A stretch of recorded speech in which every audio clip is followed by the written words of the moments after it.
Welcome to Far From Wall Street. This is Michael McCall for Tuesday, June 27th. Welcome back. We're going to jump right in here. Politics, tax reform, North Korean nukes, Russian hackers, and the rise of China can obscure what's most important to managing your money. So here's some help. An inarguable and enduring truth based on simple math is that the growth of the U.S. economy, which drives investment results, is largely determined by American demographics. That's the size of the U.S. workforce. It breaks down to this. The change in the size of the labor force plus the change in productivity equals an economy's growth potential. So here's what we're looking at. For the last decade, gains in productivity were hard to come by. In the 50s and 60s, automation made it possible for fewer people to produce more goods and led to a decline in manufacturing jobs.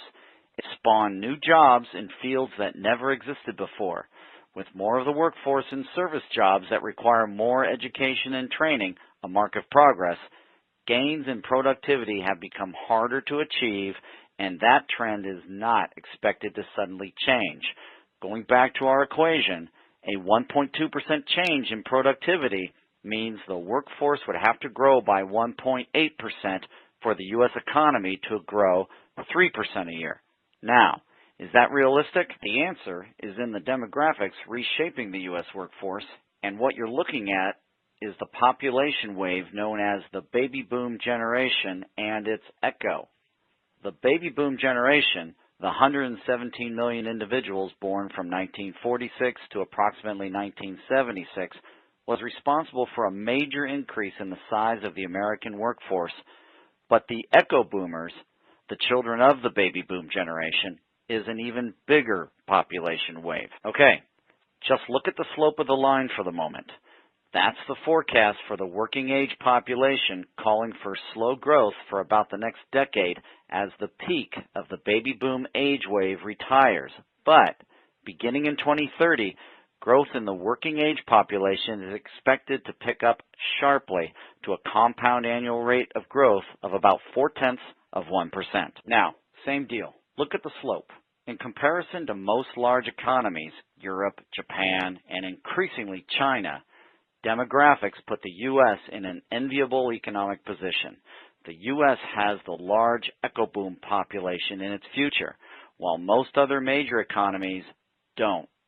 While demographics and productivity make it unlikely that the U.S. can grow much faster than about 3% annually for now, and here's my run-on sentence, the relatively favorable population characteristics of the U.S.